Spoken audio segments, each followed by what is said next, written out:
পেরুর রাস্তায় নেমে এসেছে শত শত ভাঁড়। শরীরে বাহারি সব সাজ পোশাকে অংশ নেয় কুচকাওয়াজে। কেউ বা সেজেছেন ষাঁড়ের সাজে, কেউ বা ভৌতিক নানের সাজে।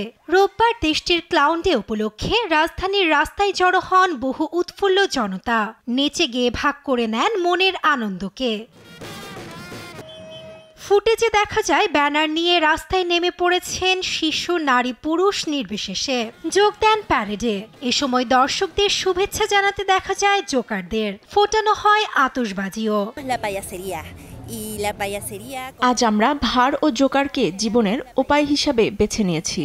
আমরা ভারকে পেশা, এ সমাজের একটি সক্রিয় এজেন্ট হিসাবে উদযাপন করি। কারণ এমন একটি পরিবেশে আমরা বাস করছি যেখানে বোঝা, যন্ত্রণা, অবিচার বইতে বইতে ক্লান্ত। এসব থেকে হাসি ও ভারই আমাদের রক্ষা করে।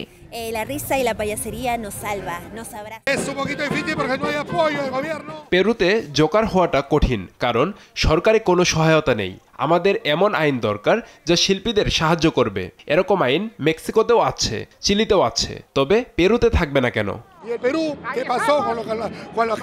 প্রতি বছর দরিদ্রের জোকার নামে পরিচিত টনি পেরেজিলকে সম্মান জানাতে মে মাসের 25 তারিখ দেশটিতে উদযাপন করা হয় দিনটি। 1980-এর দশকে রঙিন তাঁবু নিয়ে লিমার আশেপাশের এলাকাগুলিতে আনন্দ ছড়াতেন বিখ্যাত ভাঁড় টনি পেরেজিল। তবে জীবনের শেষের দিনগুলি মোটেও সুখকর ছিল না সারা জীবন মানুষের মাঝে আনন্দ বিলিয়ে যাওয়া ব্যক্তিটিরই।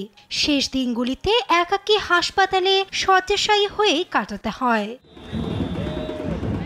নাসরিন আক্তার, নিউজ ডেস্ক, দেশ টিভি।